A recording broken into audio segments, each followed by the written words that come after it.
September 20th, 1942, Naval Air Station North Island, San Diego, California. Lieutenant Commander Eddie Sanders walked across the tarmac toward an aircraft that would change everything American pilots thought they knew about aerial combat. The Mitsubishi A6M2 Zero fighter sat inside a 12-foot stockade, guarded by armed Marines around the clock. As Sanders climbed into the cockpit of this captured enemy aircraft, he carried with him 9 months of terror stories from across the Pacific. Since Pearl Harbor, the Zero had dominated the skies. British Spitfires struggled against it over Ceylon. American Wildcats fled when outnumbered. The official United States Navy tactical doctrine for encountering a Zero was brutally simple: avoid engagement, run away if possible. Yet here it was, painted in American blue and grey, ready to reveal its secrets. Sanders advanced the throttle and felt the Nakajima Sakai 12 radial engine surge to life. As the fighter lifted off the runway, the test pilot began performing standard evaluation maneuvers.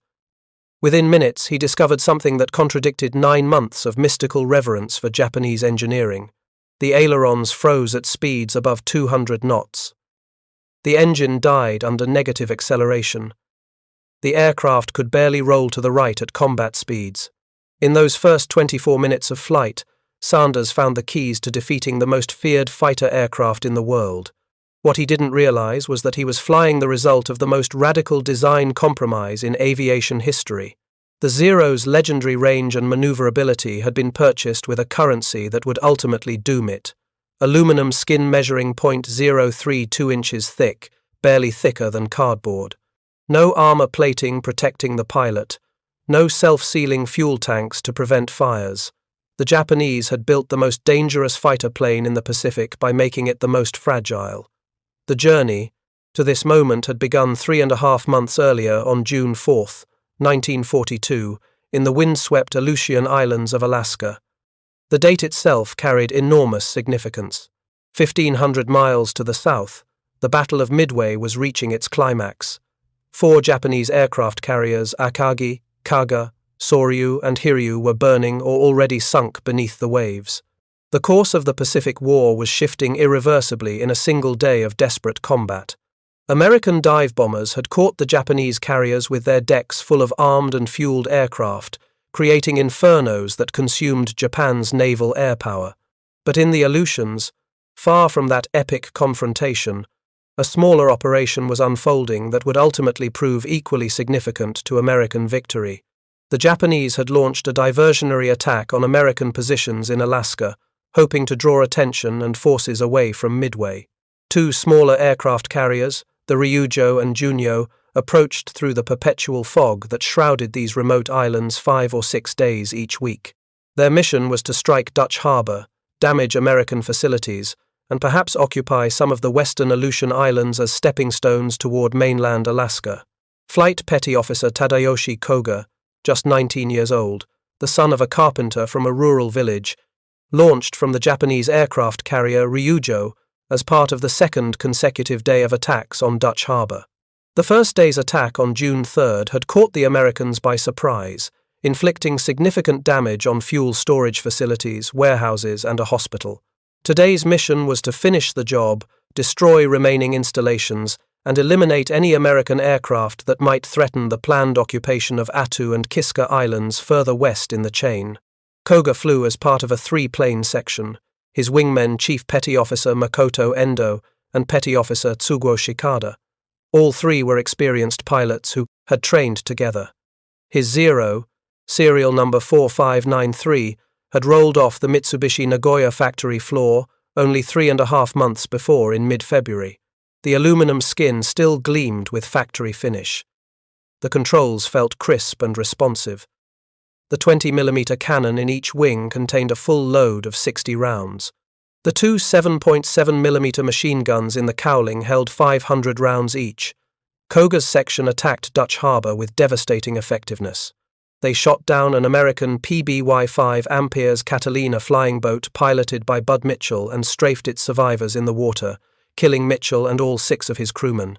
This was standard Japanese practice in those early months of the war. When victory seemed inevitable, enemy pilots were not considered worthy of mercy, and the Code of Bushido emphasized total destruction of the enemy. American forces would later discover these brutal tactics, and they would harden resolve rather than create fear. But during the attack, small arms fire from American defensive positions struck Koga's Zero. Multiple bullets hit the aircraft. Most caused superficial damage to the thin aluminum skin, but one bullet, fired by an unknown American serviceman who would never know the significance of his shot, severed the main oil line running from the engine to the oil cooler. Black fluid began streaming behind the fighter in a visible trail. Koga knew immediately what this meant. Without oil circulating through the engine, friction would generate extreme heat. The Nakajima Sakai 12 radial engine would seize within minutes, perhaps 5 at most. The Zero would drop from the sky like a stone with a dead engine. He had to find a landing site immediately. 25 miles east of Dutch Harbour lay Akutan Island, one of hundreds of islands in the Aleutian chain. The Japanese had carefully designated it as an emergency landing site during mission planning. A submarine, part of the task force, waited offshore specifically to retrieve downed pilots who couldn't make it back to the carriers. Koga pointed his dying Zero toward the grassy flats he could see below through breaks in the fog.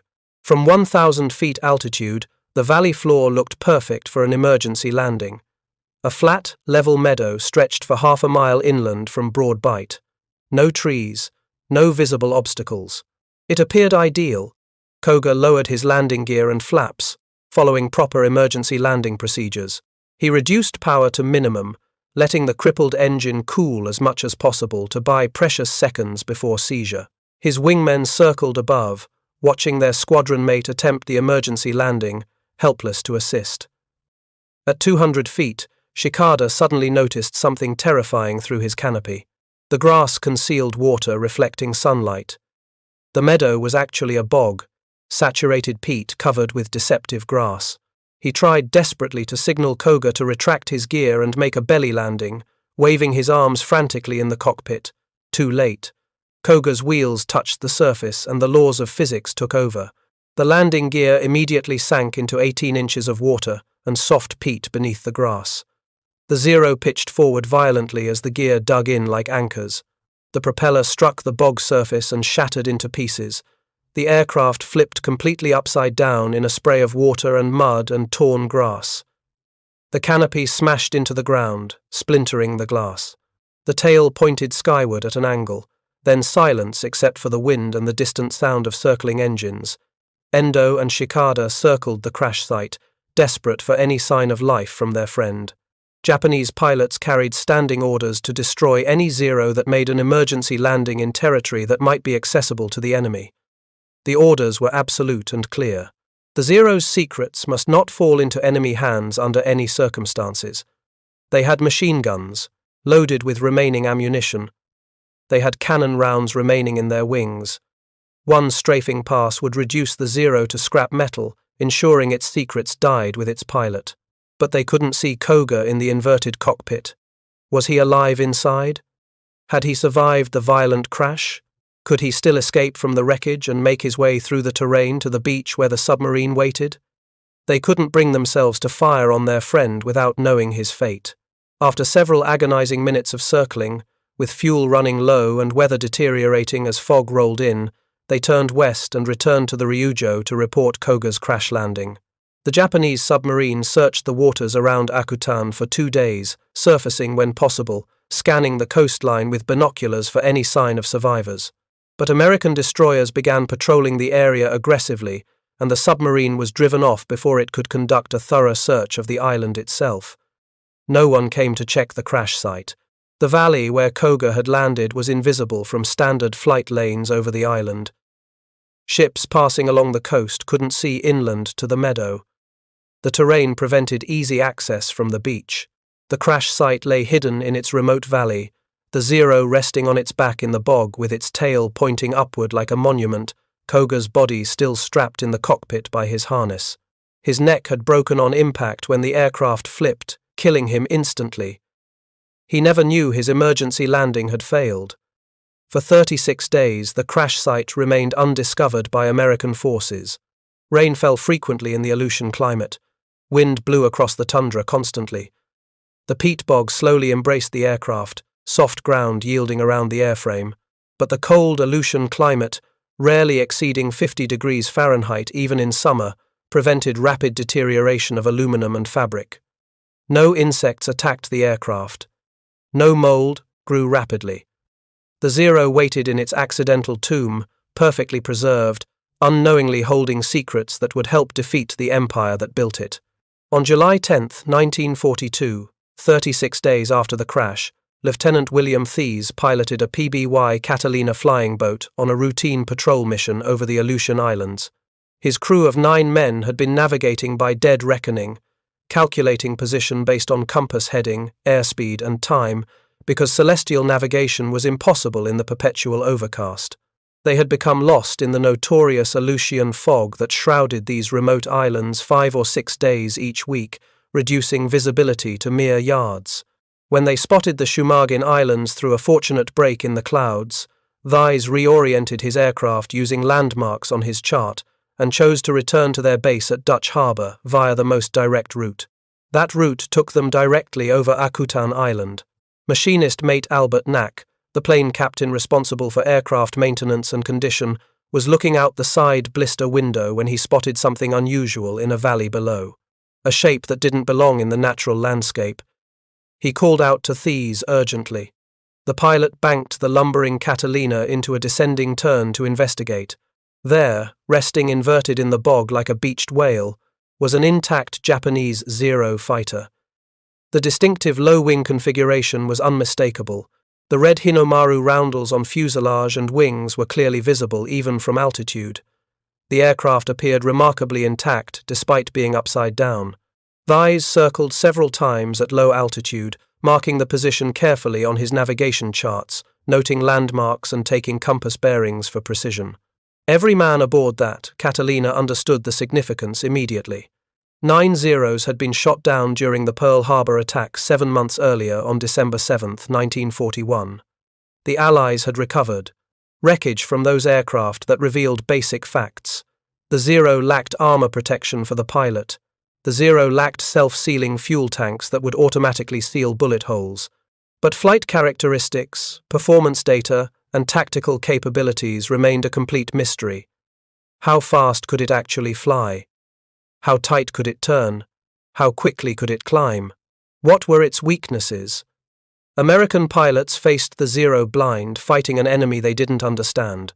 In February 1942, a Zero piloted by Petty Officer Hajime Toyoshima had crashed on Melville Island in Australia after participating in the bombing of Darwin.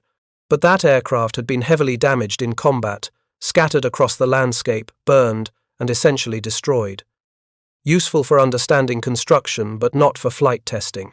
In China, American engineer Gerhard Neumann, serving with the Flying Tigers, was working to reconstruct a flying aircraft from multiple wrecked Zeros collected from various crash sites. That difficult project wouldn't reach completion for several more months, and the restored aircraft wouldn't reach the United States for testing until long after the Akutan Zero. This Zero on Akutan appeared virtually intact from the air. The canopy was obviously smashed. The propeller was clearly destroyed. But the fuselage looked solid. The wings appeared undamaged. The engine was still mounted. The control surfaces looked intact. This could potentially be the first flyable Zero to fall into Allied hands. The intelligence value was incalculable. Thies flew straight back to Dutch Harbour at maximum speed and filed his report with his commanding officer immediately upon landing. Within 24 hours, recovery planning was underway at multiple levels of command. Within 48 hours, the first recovery team with Lieutenant Robert Kyrmsey in command was assembled and dispatched to Akutan. The first recovery attempt reached Akutan Island on July 11th, just 1 day after the discovery. Lieutenant Robert Kyrms led a team that included mechanics familiar with aircraft construction, engineers capable of assessing structural damage, and combat engineers with explosive expertise in case demolition became necessary. They made their way inland from the beach to the crash site, struggling through difficult terrain. They found Koga's body still in the cockpit, held in place by his harness, head bent at an unnatural angle. His neck had broken when the Zero flipped violently, killing him instantly. The body showed no other signs of major trauma. death had been quick. The Americans carefully removed the body from the cockpit and buried it near the crash site with a simple Christian ceremony that seemed appropriate even for an enemy. They fashioned a wooden cross from driftwood and marked the grave, noting its location on their maps. Then they turned their attention to assessing the aircraft for possible recovery. The situation looked challenging. The Zero had landed in perhaps the worst possible location for recovery operations. The bog was too soft to support the weight of heavy equipment. Any vehicle attempting to approach would simply sink into the saturated peat. The nearest firm ground was half a mile away at the coast, where rocks and gravel provided solid footing. The aircraft itself weighed approximately 5,500 pounds, even without fuel and ammunition. The soft peat would swallow the Zero if they simply tried to drag it. Ropes alone couldn't generate sufficient pulling force. They needed a solid path. The team spent 2 full days attempting to create a firm path using logs cut from the few trees on the island and planking brought from Dutch Harbour. They laid logs perpendicular to the direction of travel, creating a corduroy road. The bog simply swallowed everything. The logs sank into the peat. The planking disappeared beneath the surface. Each foot of progress required exponentially more material. Exhausted. After 48 hours of brutal labour in cold, wet conditions and running out of supplies, Kerms made the difficult decision to withdraw his team and return to Dutch Harbour to request substantial additional equipment and personnel. The Zero wasn't going anywhere. It could wait. The second recovery attempt arrived on July 21st, 10 days later, with significantly expanded resources, more planking salvaged from damaged runway sections at Dutch Harbour, steel matting designed for rapid airfield construction, heavy ropes and sophisticated block and tackle systems, additional personnel including more engineers experienced in difficult salvage operations. The team numbered 20 men this time, enough to work in shifts continuously. They worked for 3 brutal days in driving rain that never seemed to stop and constant wind that cut through their clothing even in July. The temperature never rose above 50 degrees Fahrenheit. The conditions were miserable. First, they had to right the Zero, a delicate process that consumed an entire day. Using tackle systems attached to the tail, they carefully rotated the aircraft back onto its landing gear, which fortunately hadn't collapsed under the impact. Then they began the agonizing process of dragging it toward firmer ground. The bog fought them for every single foot. The aircraft would move 3 feet, then sink. They would have to stop, build up the path again with more logs and matting, and continue pulling with 20 men on ropes.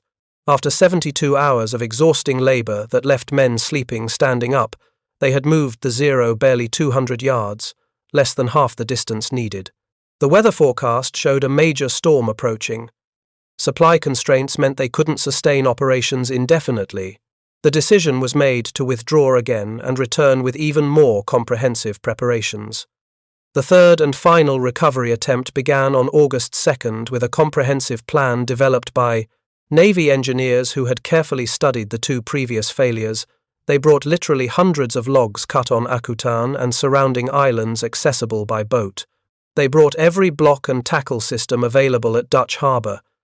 They brought steel cable instead of rope for greater strength. They assembled a team of 30 men, enough to work in continuous shifts without rest. The plan was to work around the clock if necessary until the Zero reached the coast.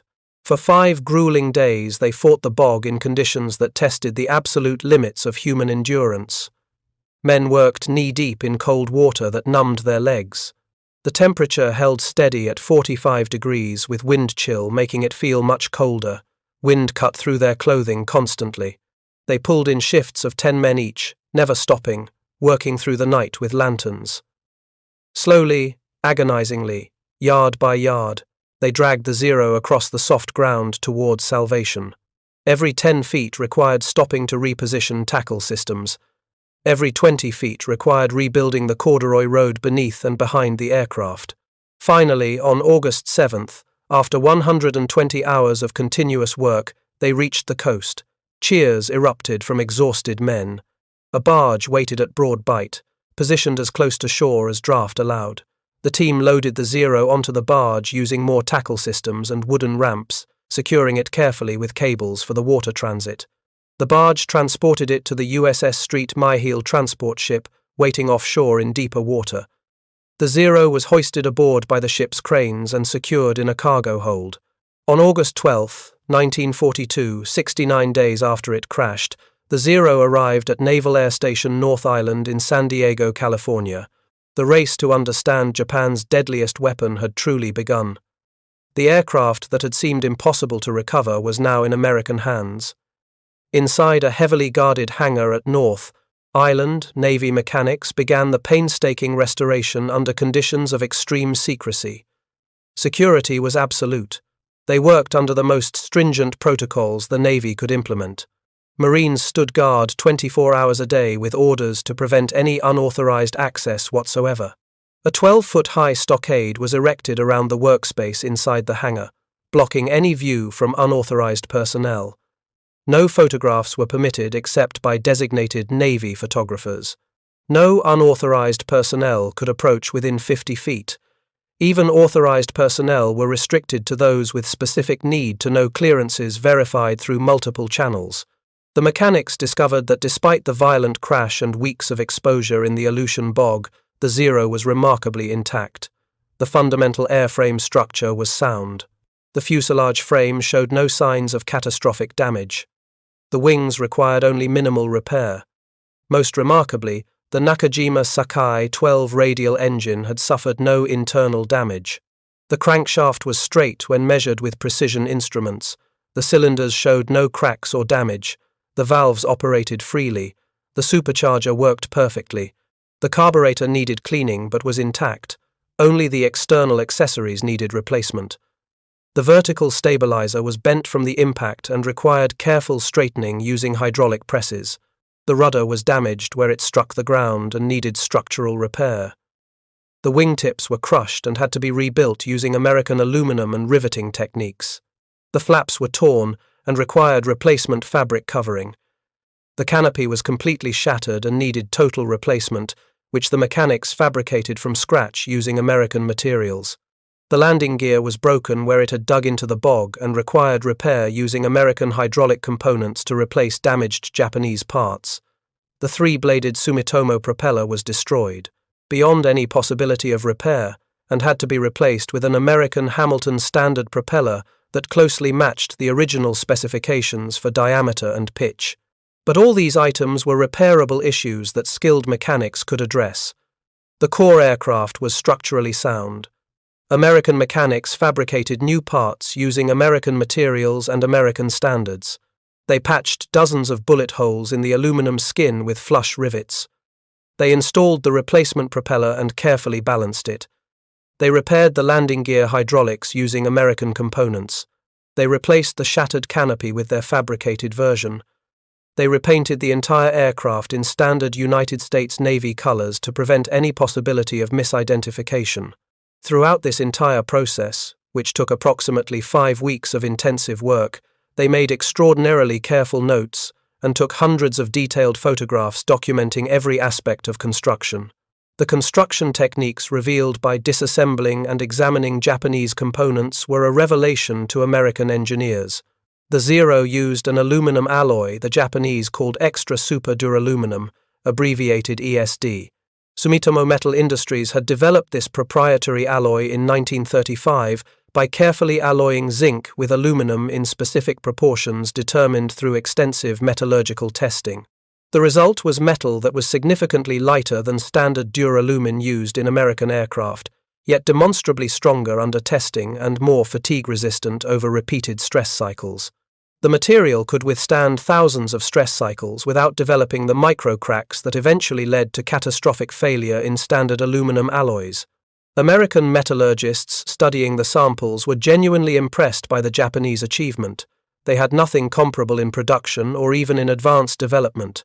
American industry wouldn't successfully develop a similar high-strength aluminum-zinc alloy, designated Alcoa 7075, until 1943, and it wouldn't enter widespread use in aircraft production until 1944. But what absolutely shocked the mechanics and stunned the engineers examining the aircraft was the thickness of the aluminum skin covering the fuselage and wings, 0.032 inches. They measured it repeatedly with precision micrometers to confirm the reading because it seemed impossible. American fighters, without exception, used aluminum skin measuring .040 to .050 inches thick for structural strength and battle damage resistance. The Zero's skin was barely 60% as thick as American minimum standards. One experienced mechanic demonstrated with witnesses present that he could easily dent the fuselage skin with his closed fist using moderate force.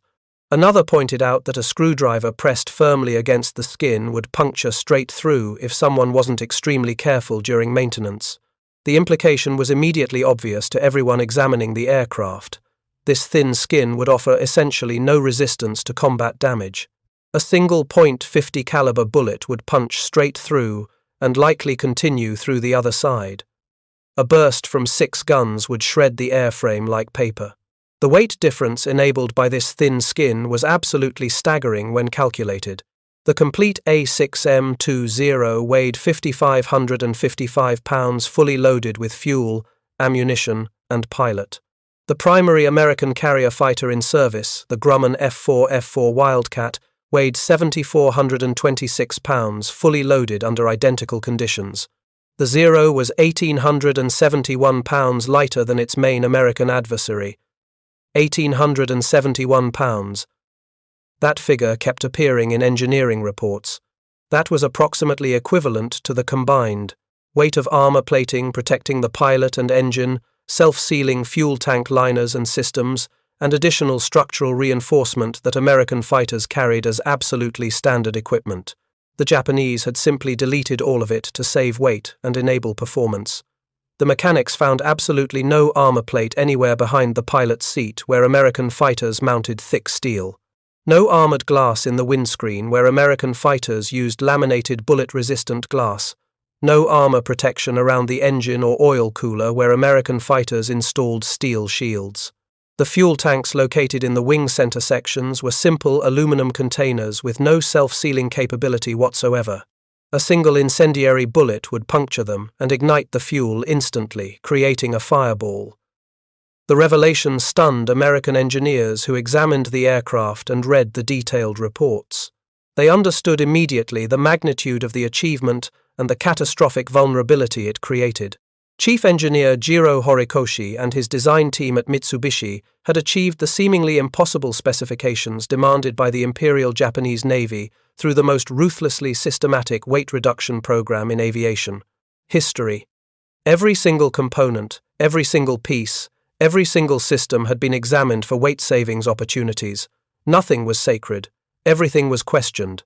The wing-to-fuselage connection used a revolutionary design that American engineers found genuinely ingenious even as they recognized its limitations. Normally, in conventional aircraft design, wings bolted to the fuselage with extremely heavy fittings located at a few points. These fittings had to support the entire weight of fuel tanks, weapons, landing gear, and all structural loads during maneuvering, including extreme G-forces during combat. These fittings typically weighed hundreds of pounds and required massive reinforcement of the fuselage structure at attachment points.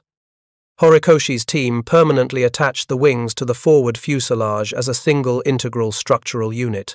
The wings and forward fuselage were one piece, eliminating the traditional heavy fittings entirely.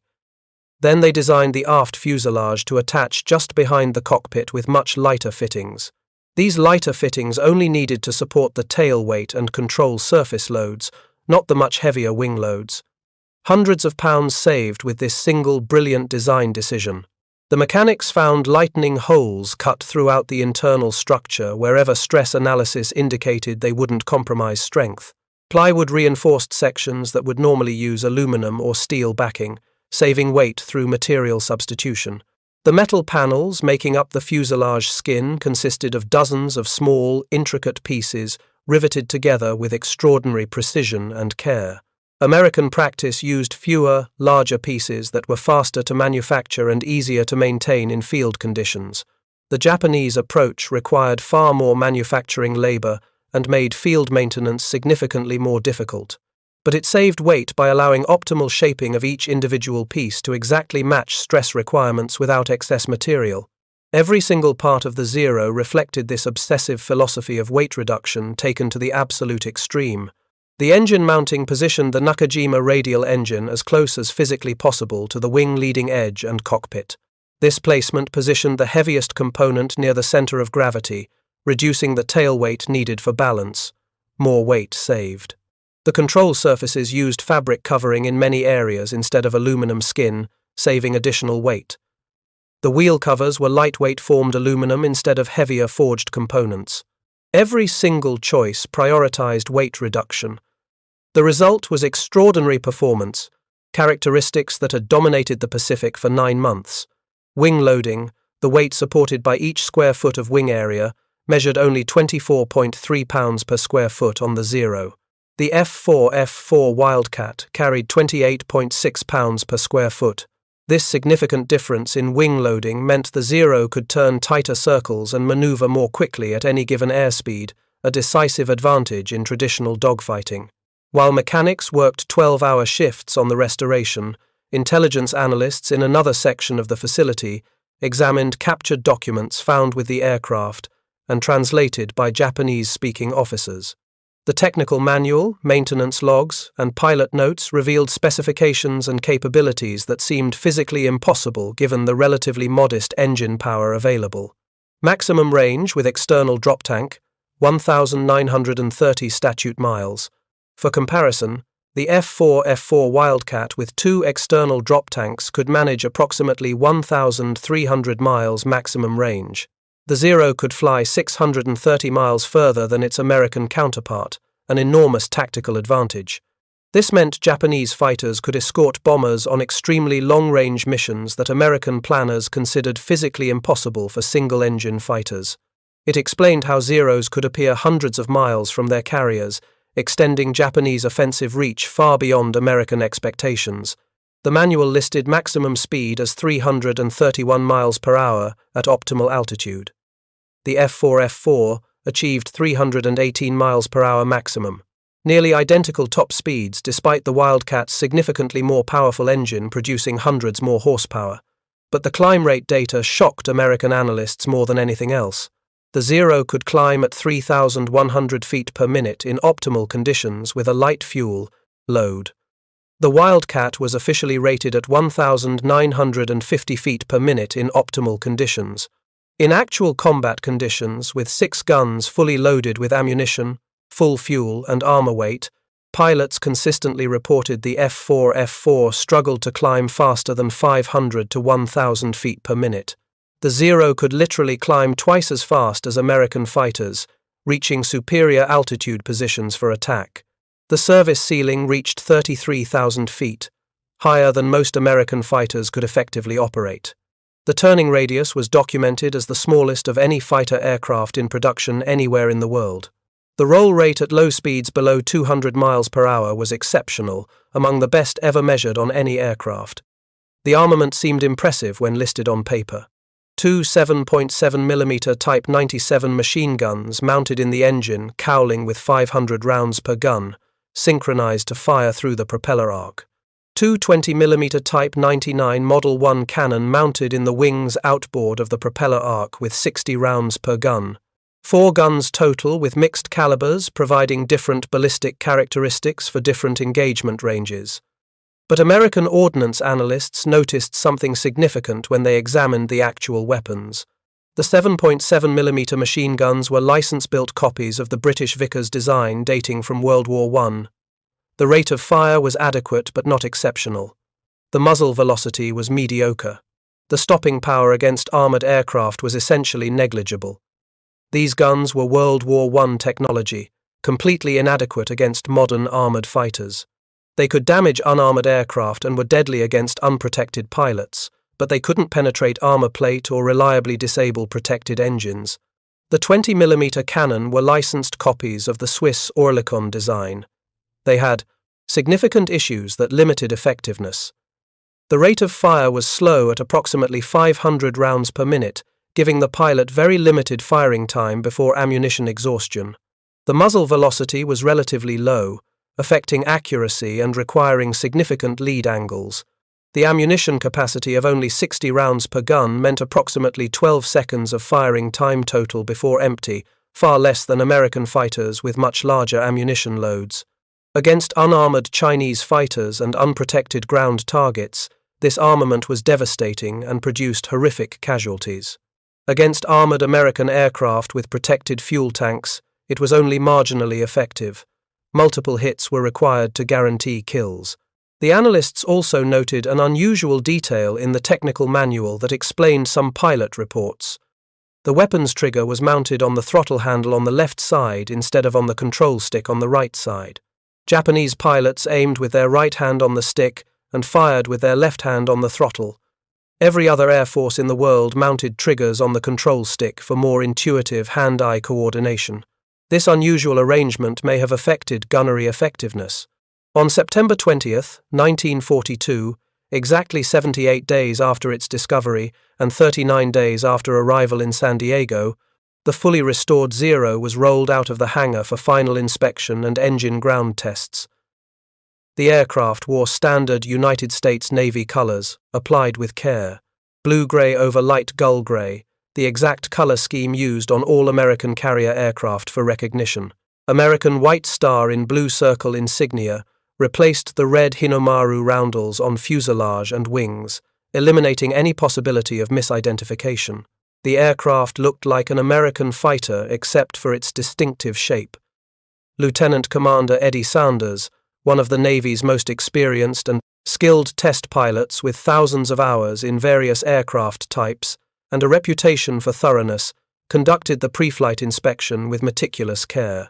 He walked slowly around the aircraft, checking control surfaces by moving them through their full range of motion, examining the aluminum skin carefully for any signs of damage or loose rivets, verifying that all access panels were secure and properly fastened. At mid-morning, with good weather and calm winds, he climbed into the cockpit for the first time. The fit was snug, but acceptable. The Japanese had designed the cockpit for smaller pilots, averaging perhaps 5 feet 6 inches, but Sanders at 5 feet 10 inches could reach all controls comfortably. The stick felt natural in his right hand. The throttle on the left side was positioned well. He advanced the throttle slowly and carefully. The Nakajima Sakai, 12 engine, producing 940 horsepower, caught immediately after just a few blades of propeller rotation and settled into a smooth, steady idle. The sound was distinctive, different from American Pratt and Whitney or Wright radials, with a slightly different exhaust note.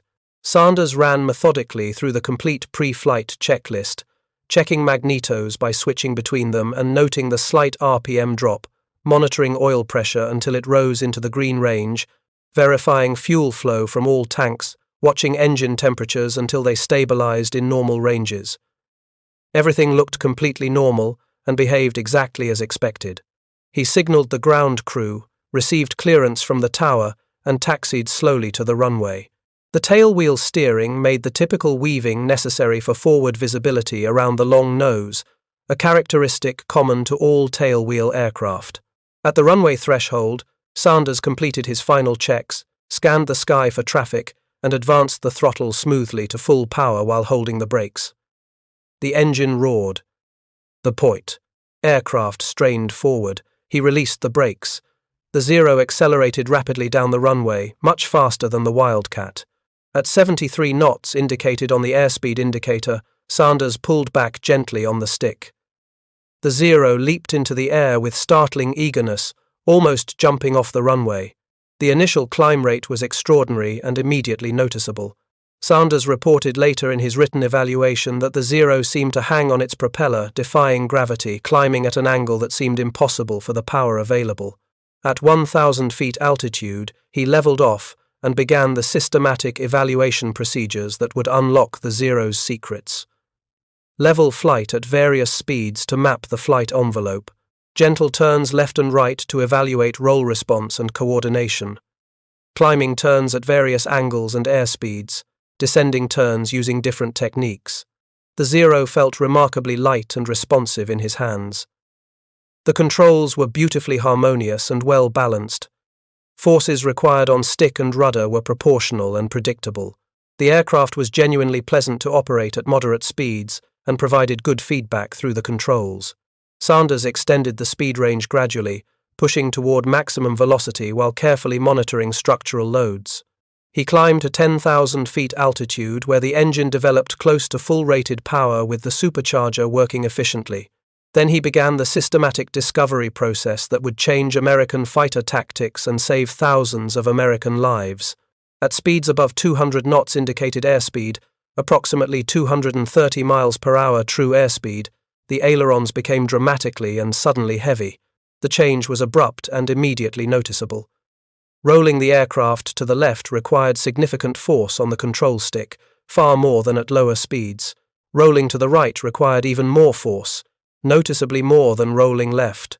The Zero rolled relatively easily to the left but distinctly struggled to roll right. This lateral asymmetry was pronounced, consistent, and immediately exploitable by an informed opponent. At 250 knots, approximately 288 miles per hour, rolling the Zero to the right was nearly impossible for the pilot without hydraulic boost to multiply control forces. The aircraft had no hydraulic boost system of any kind. The pilot's muscle strength was all there was. An American pilot aware of this limitation could roll hard right at high speed, and the Zero simply couldn't follow the maneuver without the pilot exerting superhuman force. Sanders then tested the most critical weakness. He pushed the stick forward firmly into a dive, applying negative G-forces that lifted him against his harness straps. The engine immediately died completely. The propeller continued windmilling from airflow, but generated no power whatsoever. The carburetor was a simple float-type design common in that era, adequate for normal flight but vulnerable to unusual attitudes. Under negative acceleration, the float system couldn't maintain proper fuel flow to the engine. Fuel flow stopped completely. The engine would automatically restart once positive pressure returned, and the float system re-established fuel flow, but for several crucial seconds, the Zero became an unpowered glider with a dead engine. Sanders immediately and fully understood the profound tactical implications. American fighters could escape pursuing Zeros by diving steeply and deliberately pulling negative Gs while simultaneously rolling. The Zero couldn't possibly follow without its engine dying, giving the American pilot several precious seconds to escape the firing solution and create distance through speed. The Zero pilot would be helpless, watching his target escape while waiting for his engine to restart. At 200 knots or above in level flight, American pilots could roll hard right when threatened. The Zero pilot would need tremendous force to match even a moderate roll rate to the right, giving the American fighter critical time to maneuver out of the firing cone and reverse position. These were exploitable, consistent, predictable weaknesses. Sanders continued intensive testing throughout that historic first flight. He evaluated stall characteristics at various configurations and found them benign and predictable. He tested high-speed handling in dives and found the airframe solid but control forces prohibitive. He examined control response at various configurations of flaps and landing gear. Every single test revealed more about the aircraft's capabilities within certain envelopes and severe limitations outside those envelopes. The Zero was genuinely stable and delightful to fly at speeds below 200 miles per hour. In this specific regime, it was authentically the most maneuverable fighter in the world. Nothing American or British or German could match it in slow-speed turning combat. Nothing could outturn it in sustained turning engagements. Nothing could outclimb it from low altitude at combat power. But aerial combat by mid-1942 rarely happened at slow speeds anymore. The harsh lessons of the Battle of Britain, the fighting over France and Germany, and the early Pacific battles had taught that altitude and speed were survival. Combat speeds ranged from 250 to 350 miles per hour in typical engagements. In this higher speed envelope where modern combat actually occurred, the Zero became vulnerable through inherent design limitations. Sanders landed after that revelatory first flight and immediately began writing his detailed preliminary report in the debriefing room. Over the next 25 days through October 15th, he flew 23 additional test flights in the captured Zero, each one systematically adding more detail to his comprehensive understanding. Each flight revealed more weaknesses that could be exploited systematically through proper training and tactics. The thin aluminum skin measuring 0.032 inches couldn't withstand high-speed flight loads during aggressive maneuvering without risk of structural failure. Attempting violent rolling maneuvers at speeds above 250 knots risked catastrophic structural failure. The wings might actually tear off under extreme G-loads combined with high speed. The control stiffness prevented rapid evasive actions precisely when they were most desperately needed in combat. The engine's float carburetor problem made diving attacks and negative G maneuvering completely impossible for Zero pilots. The lack of any armor protection meant a single well-aimed burst from .50 caliber machine guns could shred the thin airframe, ignite unprotected fuel tanks, or kill the pilot instantly.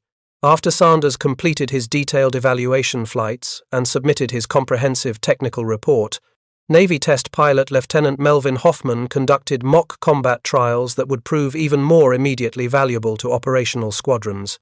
He flew the Zero against various American fighters in realistic combat scenarios with experienced combat pilots as opponents.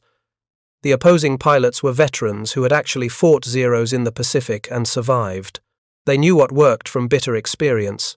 They flew F-4F Wildcats, new F-4U Corsairs just entering service, and P-38 Lightnings. The results were absolutely conclusive and would fundamentally change American fighter doctrine throughout the Pacific. Using traditional dogfighting tactics of turning and twisting at low speeds below 250 miles per hour, the Zero dominated absolutely and completely. No American fighter could match it in a slow-speed turning fight under any circumstances. Wildcats couldn't turn inside it no matter what the pilot tried. Corsairs, despite having much more power, couldn't match its climb rate from low altitude. Even the twin-engine P-38 with twice the horsepower couldn't maintain position in sustained turns at low speed. The Zero simply had too little wing loading and too much power-to-weight ratio. But using the new tactics directly suggested by Sanders' systematic findings, American fighters could engage and disengage at will while maintaining complete control of every engagement. The key was rigid speed discipline regardless of circumstances. Maintain speed above 250 miles per hour at absolutely all times without exception. Never attempt to turn with the Zero at low speeds under any circumstances. Use altitude advantage to make slashing diving attacks at high speed. Fire a concentrated burst at close range. Dive away immediately using negative G if pursued. Zoom climb back to altitude using excess speed gained in the dive. Roll hard right at high speed if the Zero attempted to follow. The Zero couldn't keep up with any of these maneuvers. The heavy controls prevented matching American roll rates at high speed. The carburetor problem prevented following dive attacks with negative G. The lower top speed prevented catching American fighters in a stern chase at high speed. American pilots could impose their own advantageous terms on every single engagement. Fight only at high speed where the Zero was mechanically vulnerable. Refuse absolutely to fight at low speed where the Zero dominated. It was elegantly simple.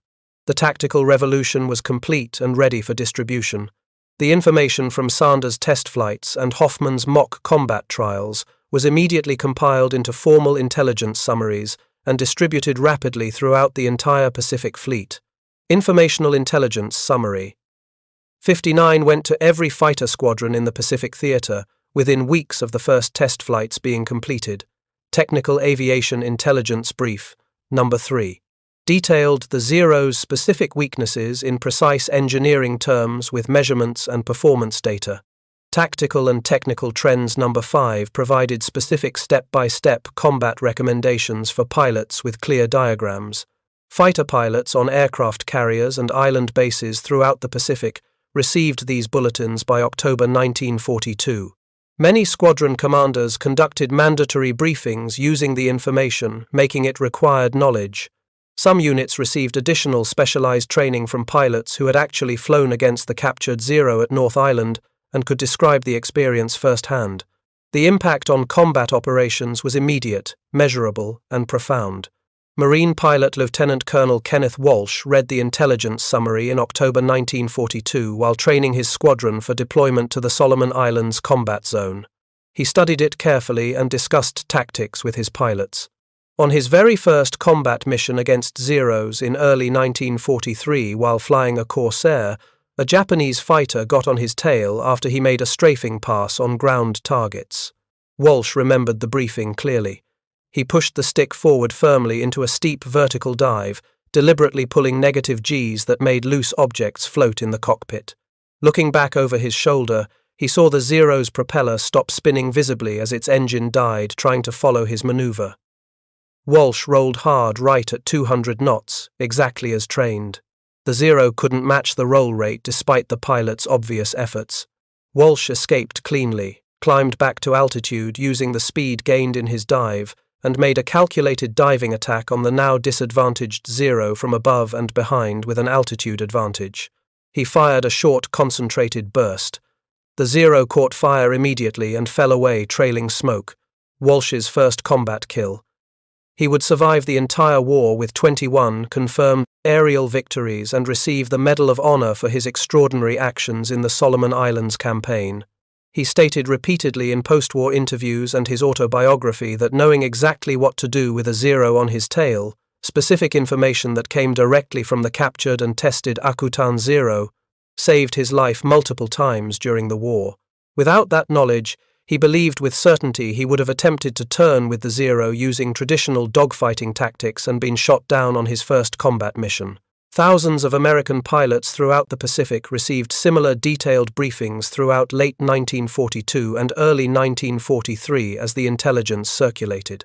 The mystique that had made the Zero seem supernatural evaporated like morning fog in bright sunlight. The Zero was no longer an invincible superfighter piloted by racially superior supermen with mysterious abilities.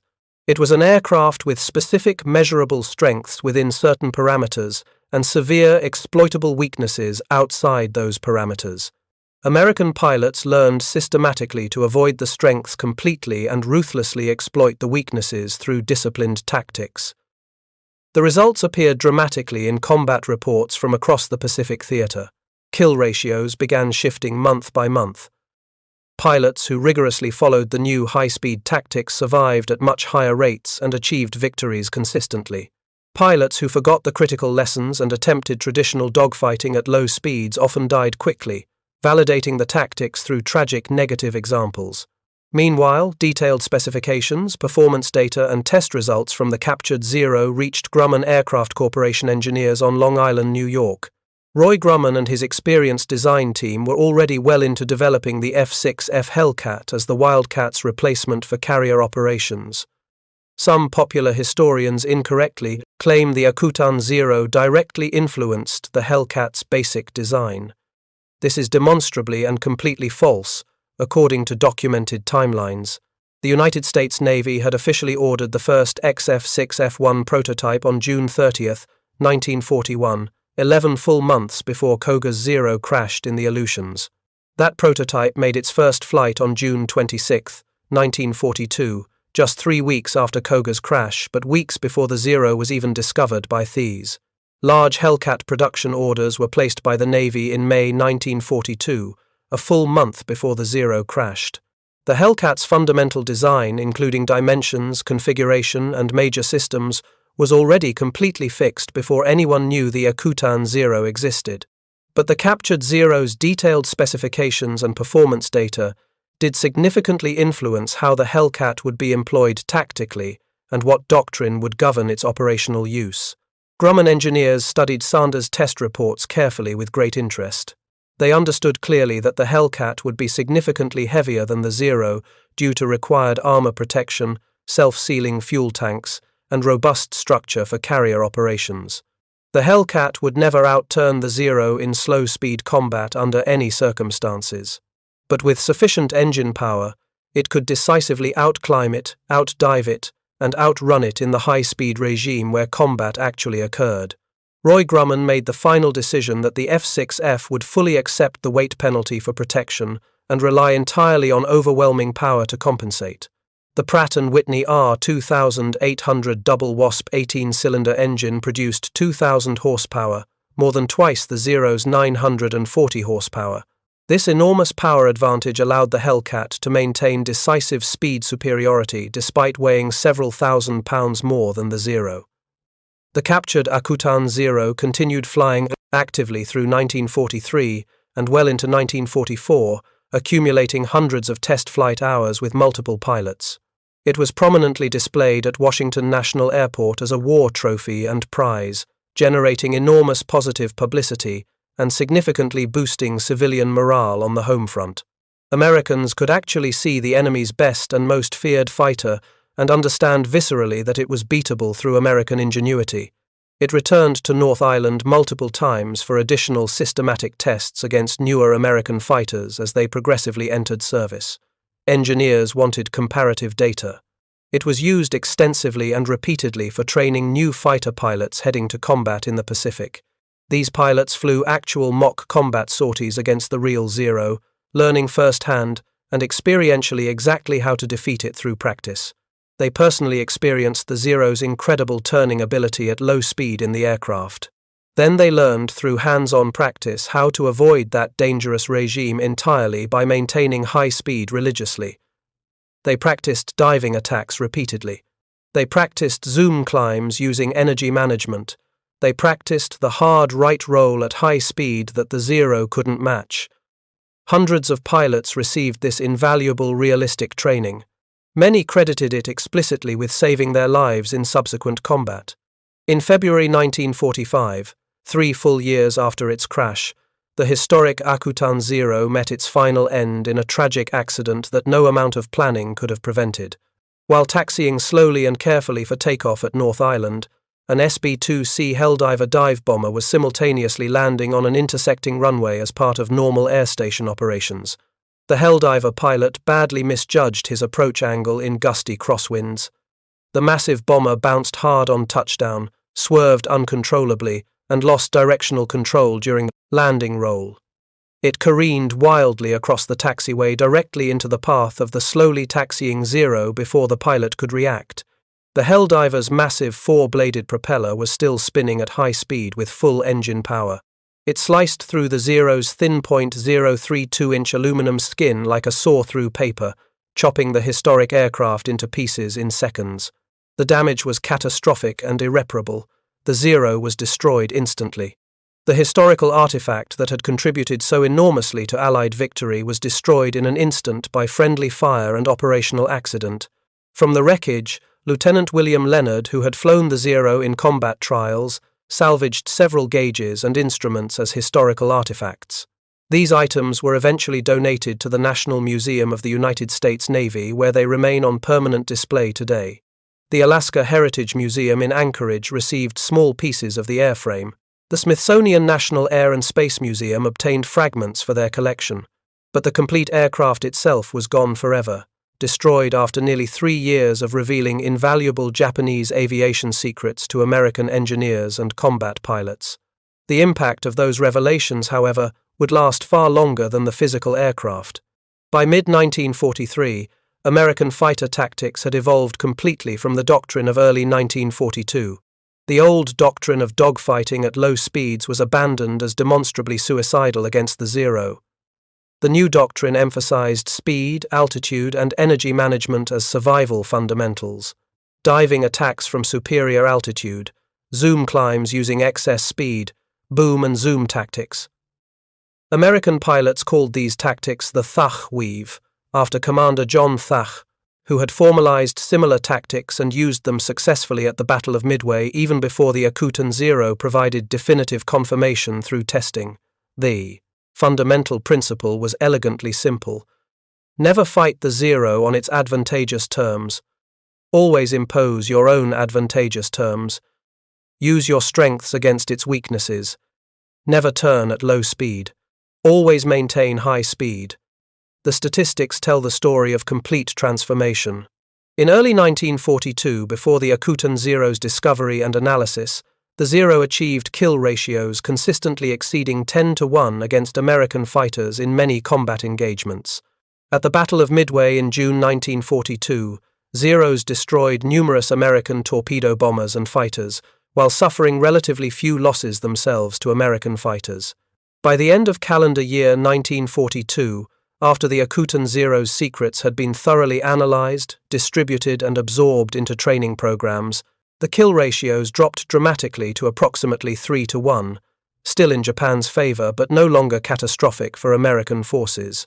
By mid-1943, after new American fighters entered widespread service and pilots fully mastered the new high-speed tactics, the kill ratios were approaching parity, equal losses on both sides. By calendar year 1944, American fighters were consistently destroying Zeros at ratios exceeding 5-1 in most engagements. The tables had completely and irreversibly turned. The Great Marianas Turkey Shoot in June 1944 demonstrated the transformation conclusively and dramatically. American pilots shot down approximately 300 Japanese aircraft, including numerous Zeros, while losing only 30 American planes total, a 10-1 ratio in America's decisive favor.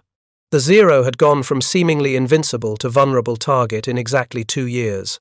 The transformation wasn't solely due to the captured Zero alone, and responsible historians must be careful not to overstate its singular impact. American aircraft improved dramatically and progressively during this period.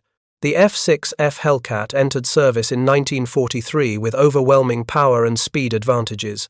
The F-4U Corsair followed with even higher performance. The P-38 Lightning brought twin-engine power and heavy armament. American pilot training improved substantially in quality and dramatically in quantity. The pipeline of new pilots expanded enormously. Tactics evolved continuously through hard-won combat experience. American industry outproduced Japanese industry by factors of 10-1 or more. But the essential foundation, enabling everything else, was the specific knowledge gained from capturing, restoring, testing, and analyzing the Akutan Zero. Understanding the enemy's exact capabilities and precise limitations allowed American designers to optimize new aircraft appropriately for the actual threat. Understanding the Zero's specific weaknesses allowed training instructors to develop and teach tactics that emphasized correct behaviors. Understanding exactly how the Zero performed allowed pilots to enter combat with justified confidence instead of paralyzing fear. Japanese engineers tried desperately to address the Zero's growing problems as they became painfully apparent through mounting combat losses and interrogation of captured American pilots who explained American tactics. The A6M2 model, introduced in late 1942, featured a more powerful Sakai 21 engine with two-stage supercharger producing 1,130 horsepower. But the added weight of the more complex and heavier new engine negated most theoretical performance gains. Speed increased marginally, but climb rate barely improved. The A6M2 model, introduced in 1943, added thicker wing skin to allow faster dives without risk of structural failure from excessive speed. Maximum dive speed increased, but wing loading increased proportionally, reducing turning performance. The A6M2C, introduced in late 1944, finally added armor behind the pilot's seat and a small armored glass plate at the headrest for protection. The armor plate was 8 mm thick, barely adequate to stop pistol rounds and rifle bullets. It offered minimal protection against .50 caliber machine guns firing armor-piercing incendiary ammunition, but even this minimal armor increased weight by approximately 200 pounds. The A6M2C's maximum speed dropped to 335 miles per hour, slower than American fighters it faced. The climb rate decreased noticeably, the range decreased significantly. The Zero with protective armor was no longer the Zero that had dominated the Pacific, and it still wasn't protected enough to reliably survive concentrated fire from 6.50 caliber machine guns. Japanese industry attempted desperately to develop replacement fighters that could match improving American performance while maintaining Japanese advantages in maneuverability. The Kawanishi N1 KJ Shiden was a powerful fighter, derived from a floatplane design, heavily armed and relatively fast. The Mitsubishi J2M Raiden emphasized speed and climb rate specifically for intercepting high-altitude B-29 bombers attacking the homeland. The Mitsubishi A7M Repu was carefully designed as the true Zero replacement with heavy armament, armor protection, self-sealing tanks, and high performance. All these promising aircraft encountered severe production problems and crippling delays. Engine development lagged behind requirements. Manufacturing capacity was grossly inadequate. Raw materials became increasingly scarce. American bombing disrupted production facilities. None of these aircraft reached frontline squadrons in sufficient numbers to make any strategic difference whatsoever. The Shiden saw limited service in homeland defense. The Raiden served primarily in homeland defense. The Repu never entered combat at all before surrender. The Zero remained Japan's primary and most numerous fighter throughout the war simply because there was nothing else to replace it in the quantities needed. More than 10,000 Zeros were built by war's end despite growing obsolescence. Mitsubishi manufactured 3,879 aircraft. Nakajima built 6,215 aircraft. Hitachi produced 279 aircraft. The 21st Naval Air Arsenal constructed 236 trainer variants. They fought in every theater where Japanese forces operated, from China to the Philippines, from New Guinea to the Solomons, from Midway to the Marianas, from Burma to the Aleutians, from homeland defense to kamikaze attacks. By 1945, Zeros were being shot down in horrific numbers daily. American pilots with just weeks of training were achieving victories against Zero pilots with years of experience, demonstrating that superior tactics and aircraft trumped experience. The technical knowledge from the Akutan Zero combined with superior numbers and better aircraft had created an impossible situation for Japan. In the final desperate months of the war, Zeros were adapted for kamikaze operations in suicide attacks. The lightweight airframe that had been originally designed for maneuverability and range now carried 551-pound bombs on one-way suicide missions against American ships. The philosophy had come full circle. The obsession with offense that led to deleting all defensive equipment now culminated tragically in using the aircraft itself as a one-way guided missile. The very design features that made the Zero legendary in 1942 made it ironically ideal for kamikaze attacks in 1945. Lightness meant it could carry a heavy bomb load. Long range meant it could reach distant targets. Simplicity meant minimally trained pilots could fly it on a straight course to a ship. Flight Petty Officer Tadayoshi Koga never knew the enormous impact his death would have on world history. He was just 19 years old, the son of a carpenter from a small rural village. He had no advanced education.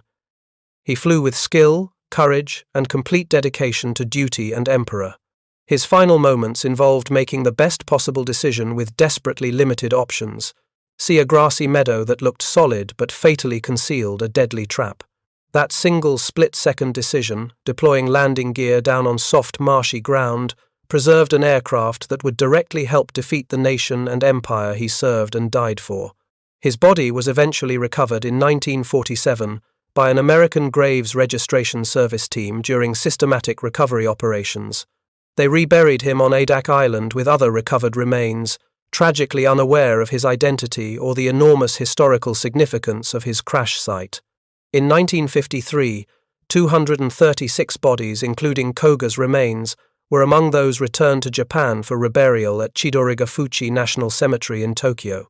American author Jim Reardon researched Koga's fate extensively for decades, traveling to Japan multiple times, interviewing survivors and relatives, and examining military records. He concluded that Koga's remains are most likely among the unidentified war dead honored at that cemetery, his individual name lost but his collective sacrifice remembered. The Americans discovered fundamental truth in a bog on Akutan Island. They proved it repeatedly in the skies over Guadalcanal, the Solomons, the Marianas, and the Philippines. They used that knowledge, combined with overwhelming industrial might and tactical innovation, to achieve complete victory in the Pacific War. The extremely thin aluminum skin that made the Zero legendary in 1942 made it obsolete and vulnerable by 1944. One single captured aircraft revealed that essential truth and changed everything about the air war in the Pacific.